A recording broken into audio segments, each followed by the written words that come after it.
tepat tanggal 17 Agustus, di hari Jumat itu, tahun 1945, jam 10 pagi, di Jalan Pegangsaan Timur, jangan lupakan, nomor 56. Nomor itu penting karena menunjukkan satu tempat tertentu. Kalau cuma jalannya saja, berarti maaf ya, proklamasi berlangsung di jalan. Ini ada nomornya, nomor itu menunjukkan kedudukan tempat. Ini jalan, jalan apa namanya Pak? Kistu Kencana, ya, Wisnu Kencana Timur, nomor 27, Masya Allah. Nomor 27 tempat ini. Kalau cuma Wisnu Kencana saja di jalan. Pertanyaan saya, kenapa tidak pernah dijelaskan dalam buku sejarah? Siapa yang punya rumah tempat yang nomor 56 itu? Jalan Pegangsaan Timur nomor 56. Rumah siapa nomor 56 itu? Ternyata itu rumah seorang pengusaha Muslim keturunan Yaman yang sangat cinta dengan negara kesatuan Republik Indonesia ini. Beliau mewakafkan rumahnya untuk kemerdekaan bangsa Indonesia. Namanya Syekh Faraj bin Marta. Mewakafkan rumahnya untuk proklamasi kemerdekaan Republik Indonesia. Insinyur Soekarno datang ke situ dalam keadaan masih lemas. Ada kemudian penyakit dalam tubuhnya, maka diberikan oleh beliau madu Yaman di malam harinya. Siang-siangnya sudah fresh, dalam keadaan yang baik, maka digelorakanlah kemudian di sampingnya ada Bung Hatta. Proklamasi sampai dengan ujungnya.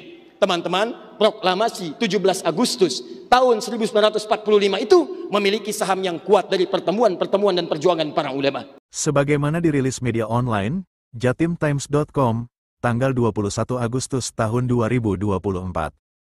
Pernyataan Ustadz Adi Hidayat kemudian mendapat tanggapan dari berbagai pegiat sejarah, salah satunya Saddam Hussein, yang lebih dikenal di platform X dengan nama akun @mazini_GSP. Menurut Mazini, pernyataan Ustadz Adi tidak sesuai dengan fakta sejarah.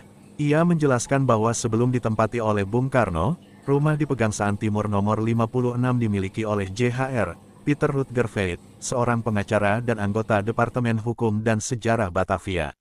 Rumah Pegangsaan Timur nomor 56 sebelum ditempati Bung Karno tahun 1942 sampai tahun 1946, adalah rumah JHR, Peter Rutgerveit, tulisnya di akun X pribadinya @mazini_GSP. Mazini juga mengutip berbagai catatan sejarah, termasuk dari peneliti Harry Poeze dan beberapa surat kabar zaman kolonial, yang menyebutkan bahwa rumah tersebut diberikan oleh Jepang kepada Soekarno. Menurut catatan tersebut, Veit, pemilik asli rumah, dikirim ke kamp interniran oleh Jepang, dan rumahnya kemudian diberikan kepada Soekarno untuk ditempati.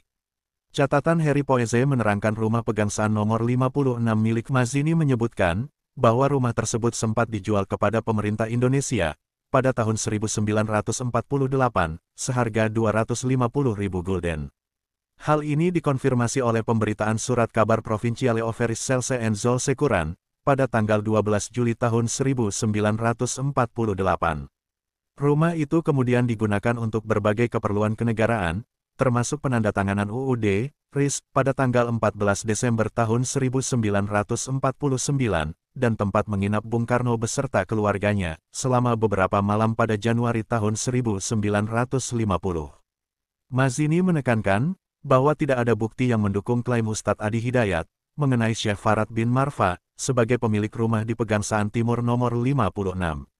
Menurut Mazini, dari berbagai sumber sejarah yang ada, nama Syekh Farad bin Marfa tidak pernah tercatat sebagai pemilik rumah tersebut. Peneliti sejarah, Profesor Margana, juga tidak menemukan referensi tentang keterlibatan Syekh Farad dalam sejarah rumah Pegangsaan Timur. Tidak pernah ada catatan nama Farad bin Marfa memiliki rumah Pegangsaan Timur 56, jelas Mazini, mengutip temuan Profesor Margana. Selain itu, Mazini mengkritik klaim Ustadz Adi Hidayat tentang kondisi kesehatan Soekarno pada hari proklamasi.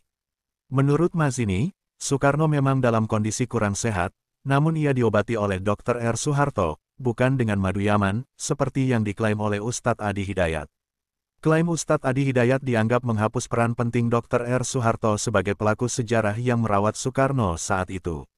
Klaim tidak berdasar Ustadz Adi Hidayat, bahwa Bung Karno sakit dan diberi madu Yaman, ini jahat, karena akibatnya menghapus peran R. Soeharto sebagai pelaku dan saksi sejarah, pungkas Mazini.